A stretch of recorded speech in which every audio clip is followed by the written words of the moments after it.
ಸ್ನೇಹಿತರೆ ನಮಸ್ಕಾರ. ನಾನು ರವೀಂದ್ರ ಜೋಶಿ. ನಿನ್ನೆ ಸಂಚಿಕೆಯಲ್ಲಿ ಲೋಕಸಭೆಯಲ್ಲಿ ನಡೆದಂಥ ವಿದ್ಯಮಾನಗಳನ್ನು, ಬಹಳಷ್ಟು ವಿಷಯಗಳನ್ನು ನಿನ್ನೆ ಸಂಜೆಯ ಸಂಚಿಕೆಯಲ್ಲಿ ಮತ್ತು ಮಧ್ಯಾಹ್ನದ ಸಂಚಿಕೆಯಲ್ಲಿ ಹೇಳಿ ಆಗಿ ಹೋಗಿದೆ. ಹೇಗೆ ರಾಜನಾಥ್ ಸಿಂಗ್ ಅವರು ತಮ್ಮ ವಿಷಯವನ್ನು ಪ್ರಸ್ತುತಪಡಿಸಿದರು, ಹೇಗೆ ಗೌರವ್ ಗೊಗೋಯ್ ಅವರು ಅದಕ್ಕೆ ಕೌಂಟರ್ ಕೊಡುವ ಪ್ರಯತ್ನ ಮಾಡಿದರು, ಮುಂತಾದ ವಿಷಯಗಳನ್ನು ಚರ್ಚೆ ಮಾಡಿದ್ದೇವೆ. 3 ಜನ ಉಗ್ರರನ್ನು ಸದೆಬಡಿದದ್ದನ್ನು ಹೇಳಿ ಆಗಿದೆ. ಬಹಳ ಮುಖ್ಯವಾದಂಥ ಅಂಶಗಳು, ಅದಾದ ಮೇಲೆ ನಡೆದಂಥ ವಿದ್ಯಮಾನಗಳನ್ನು ಕ್ಲುಪ್ತವಾಗಿ ಹೇಳಿ ತದನಂತರ ಬೇರೆ ವಿಷಯದ ಕಡೆ ಬರ್ತೇನೆ. ಮೊದಲೇದಾಗಿ ಇವತ್ತು ತುಂಬ ಚೆನ್ನಾಗಿ ವಿಷಯ ಮಂಡನೆ ಮಾಡಿದವರು ಯಾರು ಅಂತಂದರೆ ಲೋಕ ಜನಶಕ್ತಿ ಪಕ್ಷ, ರಾಮ್ ವಿಲಾಸ್ ಪಾಸ್ವಾನ್ ಪಾರ್ಟಿ ಇದೆಯಲ್ಲ, ಶಾಂಭವಿ ಚೌಧರಿ ಅಂತ ಸಂಸದೆ, 25 ವರ್ಷದ ಯುವತಿ.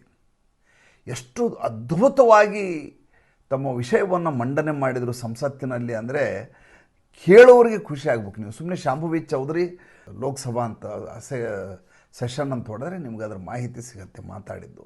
ಆಕೆ ಹೇಳ್ತಾರೆ, ಕಾಂಗ್ರೆಸ್ನವರು ನಿಮಗೆಲ್ಲ ಏನಾಗಿದೆ, ಪಾಕಿಸ್ತಾನದಲ್ಲಿ ಸಂಸತ್ತಿನಲ್ಲಿ ಯಾವ ರೀತಿ ಮಾತಾಡ್ತಾರೋ ಆ ರೀತಿ ನೀವು ಇಲ್ಲಿ ಮಾತಾಡ್ತಾ ಇದ್ದೀರಿ. ಇದು ಭಾರತದ ಸಂಸತ್ತೋ ಪಾಕಿಸ್ತಾನದ ಸಂಸತ್ತೋ ಅನ್ನೋದ್ರ ಬಗ್ಗೆ ಅನುಮಾನ ಮೂಡುವ ಹಾಗೆ ಪಾಕಿಸ್ತಾನದ ಪರವಾಗಿ ಮಾತಾಡ್ತಾ ಇದ್ದೀರಿ. ನೀವು ಪಾಕಿಸ್ತಾನದ ಪರವಾಗಿದ್ದೀರಾ, ಭಾರತದ ಪರವಾಗಿದ್ದೀರಾ, ನಮ್ಗೆ ಅರ್ಥ ಆಗ್ತಾ ಇಲ್ಲ. ಬೇರೆ ಎಲ್ಲವನ್ನೂ ಬಿಟ್ಟುಬಿಡಿ, ಸೈನ್ಯದವರು ಮಾಡಿರುವಂಥ ದೊಡ್ಡ ಸಾಧನೆಯನ್ನಾದರೂ ನೀವು ನೆನೆಸ್ಕೋಬೇಕು. ಅದನ್ನು ಮಾಡ್ತಾ ಇಲ್ಲ. ನನಗೆ ಭಾಳ ಬೇಸರ ಆಗ್ತಾ ಇದೆ. ಸಣ್ಣ ವಯಸ್ಸಿನಲ್ಲಿ ನಾನು ರಾಜಕೀಯಕ್ಕೆ ಬಂದವಳು, ನನಗಿದನ್ನೆಲ್ಲ ಸಹಿಸಲಿಕ್ಕಾಗಲಿಲ್ಲ ಅಂತ ತುಂಬ ಚೆನ್ನಾಗಿ ಸಮರ್ಥನೆಯನ್ನು ಮಾಡ್ತಾಳೆ ಸರ್ಕಾರದ ನಿಲುವು, ಸರ್ಕಾರದ ಕಾರ್ಯಾಚರಣೆಯನ್ನು ಬಗ್ಗೆ. ಇದಕ್ಕಿಂತ ಮುಂಚೆ ಈತ ಪಿ ಚಿದಂಬರಂ ಒಂದು ದೊಡ್ಡ ಎಡವಟ್ಟು ಮಾಡ್ತಾರೆ. ಏನಂದರೆ, ಪಹಲ್ಗಾಮ್ನಲ್ಲಿ ನಡೆದಂಥ ಈ ದುರಂತ ಇದೆಯಲ್ಲ, ಆ ಉಗ್ರ ಚಟುವಟಿಕೆಯನ್ನು ನಡೆಸಿದವರು, ಅಂದರೆ ನಮ್ಮ 26 ಜನ ಹಿಂದೂಗಳ ಹತ್ಯೆಯನ್ನು ಮಾಡಿದಂಥ ಪಾಪಿಗಳಿದಾರಲ್ಲ, ಅವರು ಪಾಕಿಸ್ತಾನದ ಉಗ್ರರು ಅಂತ ಹೇಳಲಿಕ್ಕೆ ನಿಮ್ಮ ಹತ್ರ ಏನು ಸಾಕ್ಷ್ಯಗಳಿದ್ದಾವೆ ಅಂತ ಕೇಳ್ತಾರೆ. ಎಂಥ ಮಾತ್ರ ಇದು! ಪಾಕಿಸ್ತಾನದವರು ಕೇಳುವ ಮಾತನ್ನು ಭಾರತದ ಗೃಹ ಸಚಿವನಾಗಿದ್ದಂಥ ವ್ಯಕ್ತಿ, ಜವಾಬ್ದಾರಿಯುತ ಸೀನಿಯರ್ ಮೋಸ್ಟ್ ಪಾಲಿಟಿಷಿಯನ್ನು, ಆತ ಈ ಪ್ರಶ್ನೆಯನ್ನು ಕೇಳ್ತಾರೆ. ಪಹಲ್ಗಾಮ್ ದುರಂತಕ್ಕೆ ಪಾಕಿಸ್ತಾನದ ಉಗ್ರರೇ ಕಾರಣ ಅಂತ ನಿಮಗೆ ಯಾಕೆ ಹೇಳ್ತಾ ಇದ್ರೆ, ಅದಕ್ಕೇನು ಸಾಕ್ಷ್ಯಾಧಾರ ಇದೆ ಅಂತ ಕೇಳಿದರೆ ಏನರ್ಥ ಸ್ವಾಮಿ? ಈ ಹಿಂದೆ ಉಗ್ರ ಕಸಬ್ ಮುಂಬೈನಲ್ಲಿ ಬಾಂಬ್ ಬ್ಲಾಸ್ಟ್ ಮಾಡಿದ ಸಂದರ್ಭದಲ್ಲಿ ಇದೇ ಕಾಂಗ್ರೆಸ್ಸು ಕಸಬು ಬಾಂಬ್ ಸ್ಫೋಟವನ್ನೇ ಮಾಡಿಲ್ಲ ಅಂತ ಹೇಳಲಿಕ್ಕೆ ಇನ್ನಿಲ್ಲದ ಹಾಗೆ ಪ್ರಯತ್ನ ಮಾಡಿದರು. RSS conspiracy, Mumbai bomb blast RSS conspiracy ಅಂತ ಒಂದು ಪುಸ್ತಕವನ್ನು ಕೂಡ ಪಬ್ಲಿಷ್ ಮಾಡಿಬಿಟ್ರು. ಎಂಥ ದ್ರೋಹಿಗಳು ಅನ್ನೋದನ್ನು ನೋಡಿ ನೀವು. ಕೃಪಾಶಂಕರ್ ಅನ್ನೋನು ಅವತ್ತು ಸಭೆಯಲ್ಲಿ ಪುಸ್ತಕ ಬಿಡುಗಡೆ ಸಮಾರಂಭದಲ್ಲಿದ್ದ ಆತ. ಆಮೇಲೆ ಈ ದಿಗ್ವಿಜಯ್ ಸಿಂಗ್ RSSನಿಂದ ಆಗಿರುವಂಥದ್ದು ಸಫ್ರಾನ್ ಟೆರರಿಸಮ್ ಅಂತ ಮಾತಾಡಿದಂಥ ವ್ಯಕ್ತಿ ಆತ. ಇಂಥ ಕಾಂಗ್ರೆಸ್ನವರು ಈಗ ಈ ಮಾತನ್ನು ಪಿ ಚಿದಂಬರಂ ಹೇಳ್ತಾರೆ. ಒಂದು ವಿಷಯ ಗೊತ್ತಿರಲಿ, ಪಿ ಚಿದಂಬರಂ ಗೃಹ ಸಚಿವರಾಗಿದ್ದ ಸಂದರ್ಭದಲ್ಲಿ ಅತಿ ಹೆಚ್ಚು ಉಗ್ರ ಚಟುವಟಿಕೆಗಳು ಭಾಳ ಕಡೆ ನಡೆದಿದ್ದಾವೆ ಭಾರತ ದೇಶದಲ್ಲಿ. ನೀವು ಬೇಕಾದ್ರೆ ಹಳೆಯ ಇತಿಹಾಸದ ಪುಟಗಳನ್ನು ತೆಗೆದು ನೋಡಿ, ಗೂಗಲನ್ನು ಸರ್ಚ್ ಮಾಡಿ ನೋಡಿ, ನಿಮ್ಗೆ ಗೊತ್ತಿರೋ ಮಾಹಿತಿಯನ್ನು ಕಲೆ ಹಾಕಿ ನೋಡಿ. ಅತಿ ಹೆಚ್ಚು ಉಗ್ರ ಚಟುವಟಿಕೆ ನಡೆದದ್ದು ಯಾರು ಗೃಹ ಸಚಿವರಾಗಿದ್ದಾಗ ಭಾರತದಲ್ಲಿ ಅಂತ ನೀವು ನೋಡ್ಲಿಕ್ಕೆ ಹೋದರೆ, ಅವಲೋಕನ ಮಾಡಿದರೆ ಸ್ಪಷ್ಟವಾಗಿ ನಿಮ್ಗೆ ಗೊತ್ತಾಗತ್ತೆ. ಪಿ ಚಿದಂಬರಂ ಅವಧಿಯಲ್ಲಿ ಅತಿ ಹೆಚ್ಚು ಉಗ್ರ ಚಟುವಟಿಕೆಗಳು ಭಾರತದಲ್ಲಿ ನಡೆದಿದ್ದಾವೆ. ಅಂಥದ್ದು ಈಗ ಪಾಕಿಸ್ತಾನ ಒಪ್ಕೊಂಡಿದೆ, ಪಾಕಿಸ್ತಾನದ ಮೇಲೆ ಯುದ್ಧ ಆಗಿದೆ. ಯುದ್ಧ ಆಗಿದ್ದರ ಬಗ್ಗೆ ಅವರು ಸಮರ್ಥನೆ ಮಾಡ್ಕೋತಾ ಇದ್ದಾರೆ ಪಾಕಿಸ್ತಾನದವರು. ಅಂಥ ಸಂದರ್ಭದಲ್ಲಿ ನಮ್ಮ ವ್ಯಕ್ತಿ ಈ ರೀತಿಯ ಮಾತುಗಳನ್ನು ಆಡ್ತಾರೆ. ಇವತ್ತು ಅದಕ್ಕೆ ಅಮಿತ್ ಶಾ ಅವರು ಭಾಳ ಚೆನ್ನಾಗಿ ಹೇಳಿದರು. ಅಮಿತ್ ಶಾ ಹೇಳಿದ್ರು, ನೀವು ಡೊನಾಲ್ಡ್ ಟ್ರಂಪ್ ಮಾತನ್ನು ನಂಬ್ತೀರಿ, ಇನ್ಯಾರೋ ಚೈನಾದವ್ರು ಹೇಳಿದ ಮಾತನ್ನು ನಂಬ್ತೀರಿ, ಇನ್ಯಾವುದೋ ಟರ್ಕಿ ಅವ್ರ ಮಾತನ್ನು ನಂಬ್ತೀರಿ. ನಮ್ಮ ದೇಶದ ವಿದೇಶಾಂಗ ಸಚಿವರು ಹೇಳಿದ್ದಾರೆ, ನಮ್ಮ ದೇಶದ ಸೇನಾ ಮುಖ್ಯಸ್ಥರು ಹೇಳಿದ್ದಾರೆ, ಇನ್ನು ಯಾರು ಹೇಳಬೇಕು ನಿಮಗೆ? ಈ ದೇಶದ ಪ್ರಧಾನಮಂತ್ರಿ ಹೇಳಿದ್ದಾರೆ. ಇವರೆಲ್ಲರನ್ನು ಬಿಟ್ಟು ನಿಮಗೆ ಯಾವುದೋ ಡೊನಾಲ್ಡ್ ಟ್ರಂಪ್ ಮೇಲೆ ನಂಬಿಕೆ ಇದೆ ಅಂತಂದರೆ ನೀವು ಯಾವ ಸಂಸತ್ತಿನಲ್ಲಿದ್ದೀರಿ? ಭಾರತದ ಸಂಸತ್ತಿನಲ್ಲಿದ್ದೀರಾ, ಪಾಕಿಸ್ತಾನದ ಸಂಸತ್ತಿನಲ್ಲಿದ್ದೀರಾ ಅಂತ ಸರಿಯಾಗಿ ಕ್ಲಾಸ್ ತೊಗೊಂಡ್ಬಿಟ್ರು. ಇನ್ನೊಬ್ಬ ವ್ಯಕ್ತಿ ಭಾಳ ನನಗೆ ಇಷ್ಟ ಆಗಿದ್ದು ಅಂತಂದರೆ, ಆತನ ಮಾತನ್ನು ಯಾವತ್ತೂ ಕೇಳಿರಲಿಲ್ಲ. ಒರಿಸ್ಸಾದ ಸಂಸದ ಆತ, ವಿಜಯ್ ಅಂತೇಳಿ, ವಿಜಯ್ ಧಾಗೆ ಅಂತ ಆತನ ಹೆಸರಿರಬೇಕು. ಆತ ಹೇಳಿದರು, ನೀವು ಪ್ರತಿಪಕ್ಷದವರೆಲ್ಲ ಏನು ಹೇಳ್ತಾ ಇದ್ದೀರಿ, ಬೇರೆ ಯಾವ ದೇಶಗಳೂ ನಿಮಗೆ ಸಮರ್ಥನೆ ಮಾಡಲೇ ಇಲ್ಲ ಭಾರತಕ್ಕೆ. ಭಾರತ ಏಕಾಂಗಿಯಾಗಿತ್ತು, ಪಾಕಿಸ್ತಾನಕ್ಕೆ ಹಂಗಲ್ಲ. ಪಾಕಿಸ್ತಾನಕ್ಕೆ ಟರ್ಕಿ ಇತ್ತು, ಜೊತೆಗೆ ಪಾಕಿಸ್ತಾನಕ್ಕೆ ಜೊತೆಗೆ ಚೈನಾ ಇತ್ತು, ಪಾಕಿಸ್ತಾನಕ್ಕೆ ಅಮೇರಿಕಾ ಇತ್ತು ಅಂತೆಲ್ಲ ಮಾತಾಡ್ತಾ ಇದ್ರಿ. ಭಾರತದ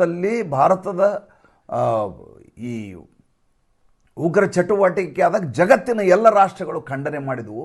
ಆಪರೇಷನ್ ಸಿಂಧೂರ್ ಮಾಡಿದ್ದಕ್ಕೆ 61 ದೇಶಗಳು ಇದನ್ನು ಸಮರ್ಥನೆ ಮಾಡ್ಕೊಂಡಿದ್ದಾವೆ. ಟರ್ಕಿ ಒಂದೇ ಒಂದು ಅದನ್ನು ಖಂಡನೆ ಮಾಡಿದ್ದು, ಬೇರೆ ಯಾವ ದೇಶಗಳು ಖಂಡನೆ ಮಾಡಲಿಲ್ಲ. ನೀವೆಲ್ಲಿದ್ದೀರಿ? ನಮ್ಮ ನಿಯೋಗ ಏನು ಭಾರತದಿಂದ ವಿದೇಶಕ್ಕೆ ಹೋಗಿತ್ತೋ ಪ್ರತಿ ರಾಷ್ಟ್ರವೂ ಕೂಡ ಭಾರತದ ಶೌರ್ಯವನ್ನು ಮೆರೆದಿದ್ದು ಅಭಿನಂದಿಸಿದ್ದಾರೆ. ನಿಮಗೆ ಕಣ್ಣಿಗೆ ಯಾವುದು ಕಾಣೋದೇ ಇಲ್ಲ, ಒಳ್ಳೆಯದು ಯಾವುದು ಕಾಣೋದೇ ಇಲ್ಲ ಅಂತ ಪ್ರತಿಪಕ್ಷವನ್ನು ಚೆನ್ನಾಗಿ ಕ್ಲಾಸ್ ತೊಗೊಂಡ್ರು. ಒಂದಷ್ಟು ಜನ ಪ್ರತಿಪಕ್ಷದವರಿಗೆ ಮಾತಾಡಲಿಕ್ಕೆ ಅವಕಾಶ ಇತ್ತು, ವಿಪಕ್ಷದವ್ರಿಗೆ ಯಥಾ ಪ್ರಕಾರ ಅವ್ರದ್ದು ಅದೇ ಪ್ರಶ್ನೆ. ಡೊನಾಲ್ಡ್ ಟ್ರಂಪ್ ಹಂಗೆ ಹೇಳಿದರು, ನಾನು ನಿಮ್ಗೆ ಹೇಳಿದ್ದೀನಿ ನಿನ್ನೆ ಸಂಚಿಕೆಯಲ್ಲಿ, ಮತ್ತೆ ಅದು ಮಾತಾಡೋದಿಲ್ಲ.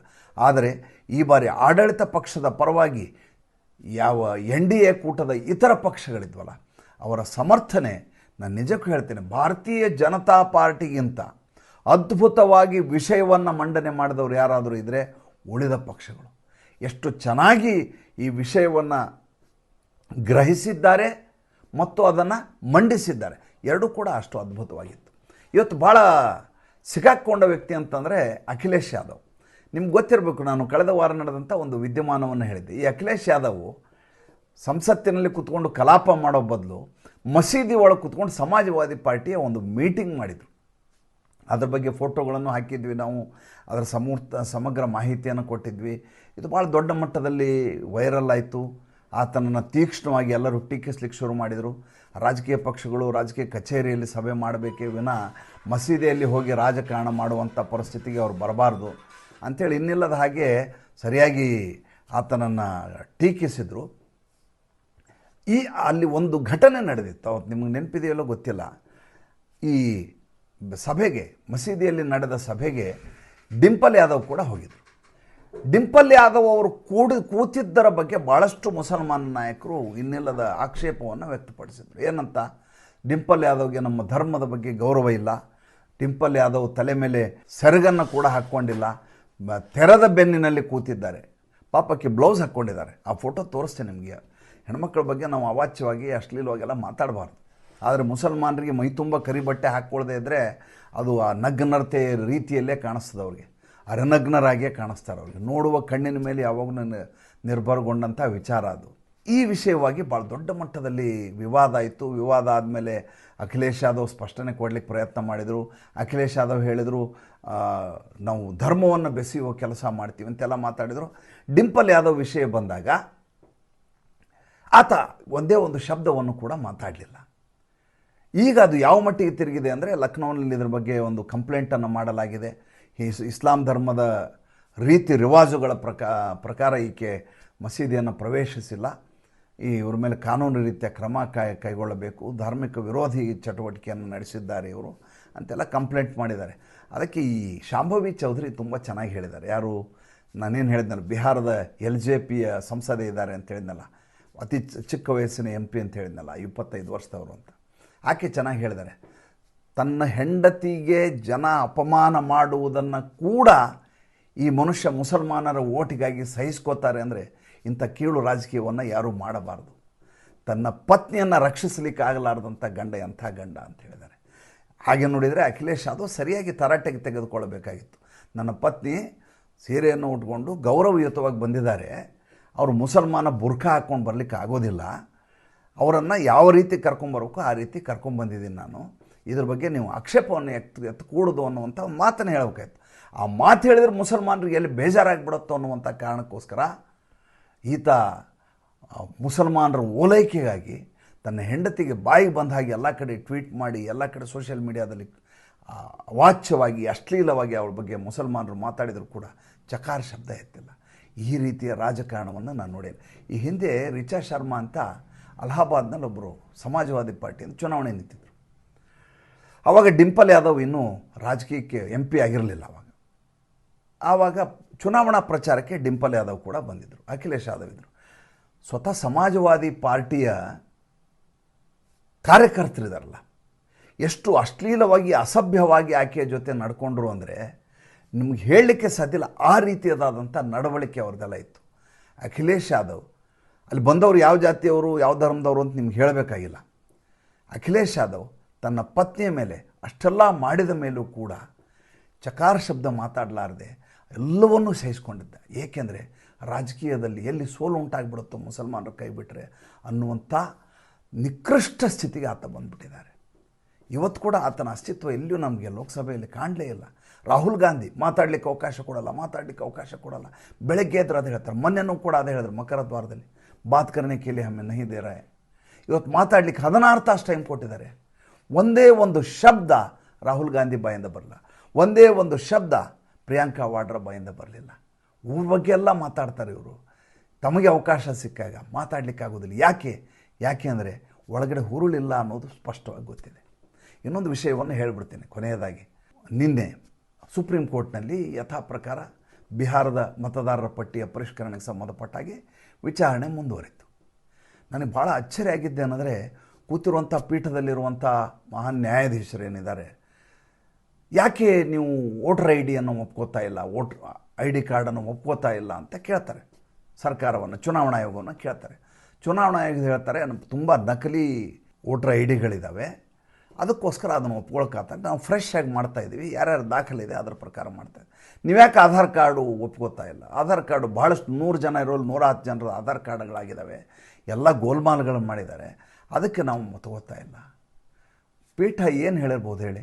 ಮೊದಲೇದಾಗಿ ವೋಟರ್ ಐ ಡಿನ ಅದನ್ನೇ ಒಪ್ಕೊಳ್ಳೋದಾದರೆ ಮತ್ತೊಂದು ಸಲ ವೋಟರ್ ಐ ಡಿ ಮಾಡಬೇಕಾದ ಅಗತ್ಯನೇ ಇಲ್ಲ. ಪರಿಷ್ಕರಣೆ ಯಾಕೆ ಮಾಡ್ತಾರೆ? ಹೆಂಗಿದ್ರು ವೋಟರ್ ಐ ಡಿ ಇದೆ ಅಲ್ವಾ, ಅದನ್ನೇ ಇಟ್ಕೊಂಬಿಡಿ, ಹೊಸ ವೋಟರ್ ಐ ಡಿ ಅಗತ್ಯನೋ?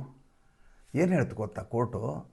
ಪೀಠ ಹೇಳುತ್ತೆ, ಎಲ್ಲವನ್ನೂ ಡುಪ್ಲಿಕೇಟ್ ಮಾಡ್ಬೋದು. ಯಾವುದು ಡೆತ್ ಸರ್ಟಿಫಿಕೇಟು, ಬರ್ತ್ ಸರ್ಟಿಫಿಕೇಟು, ಮಾರ್ಕ್ಸ್ ಕಾರ್ಡು ಎಲ್ಲವೂ ಕೂಡ ಡುಪ್ಲಿಕೇಟನ್ನು ನಕಲಿ ಮಾಡಬಹುದು. ನೀವು ಒಪ್ಕೊಳ್ಳದೆ ಇರೋದಕ್ಕೆ ಈ ಕಾರಣವನ್ನು ಹೇಳೋದನ್ನು ಸಮರ್ಥನೀಯವಾಗಿಲ್ಲ ಅಂತ ಹೇಳ್ತಾರೆ. ಅಂದರೆ ನಕಲಿ ಮಾಡುವುದನ್ನು ಕೂಡ ಕೋರ್ಟ್ ಒಪ್ಕೊಳ್ಳುವಂಥ ಮನಸ್ಥಿತಿಗೆ ಬಂದಿದೆ. ಮತ್ತು ನಕಲಿ ಆಧಾರ್ ಕಾರ್ಡು, ನಕಲಿ ವೋಟರ್ ಐ ಡಿನ ನೀವು ಒಪ್ಕೊಳ್ಳಿ ಅಂತ ಕೋರ್ಟು ಪರೋಕ್ಷವಾಗಿ ಹೇಳ್ತಾ ಇದೆ. ಅಂದರೆ ನಾವೀಗ ಎಲ್ಲಿಗೆ ಬಂದು ನಿಂತಿದ್ದೀವಿ ಅನ್ನೋದು ನನಗೆ ನಿಜಕ್ಕೂ ಅರ್ಥವೇ ಆಗ್ತಾ ಇಲ್ಲ. ಇವತ್ತು ಮತ್ತೆ 10 ಗಂಟೆ 11 ಗಂಟೆಗೆ ಮತ್ತೆ ಇವತ್ತು ವಿಚಾರಣೆ ಇದೆ. ಏನಾಗುತ್ತೆ ಕೋರ್ಟ್ನಲ್ಲಿ ಅಂತ ಹೇಳ್ತೀನಿ. ನೋಡಿದರೆ ನನಗನ್ಸೋದೇನಪ್ಪ ಅಂತಂದರೆ, ಆ 30 ಲಕ್ಷ ಜನ ಯಾರ್ದು ನಕಲಿ ಮತದಾರರಿದ್ರಲ್ಲ ಅವ್ರಿಗೂ ಕೂಡ ನೀವು ವೋಟರ್ ಐ ಡಿ ಕೊಡಿ ಅಂತ ನಿರ್ದೇಶನ ಕೊಡುವ ಮಟ್ಟಿಗೆ ವಾದ ಪ್ರತಿವಾದ ನಡೀತಾ ಇದೆ. ಇಂಥ ದುರಂತ ಸ್ಥಿತಿಯಲ್ಲಿ ನಾವಿದ್ದೀವಿ. ನನಗೆ ನಿಜಕ್ಕೂ ಬೇಸರ ಆಗುತ್ತೆ. ಮತ್ತು ಹೊಸ ವಿಷಯದೊಂದಿಗೆ ಮಧ್ಯಾಹ್ನ 2 ಗಂಟೆಯ ಸಂಚಿಕೆಗೆ ಬರ್ತೀನಿ. ಸಂಚಿಕೆ ಇಷ್ಟ ಆಗಿದ್ದರೆ ಲೈಕ್ ಮಾಡಿ, ಫಾಲೋ ಮಾಡಿ, ಶೇರ್ ಮಾಡಿ. ದಯವಿಟ್ಟು ನಮ್ಮ ಮುಕ್ತ ಪತ್ರಿಕೋದ್ಯಮಕ್ಕೆ ಆರ್ಥಿಕವಾಗಿ ಬೆಂಗಾವಲಾಗಿ. ನಮಸ್ಕಾರ.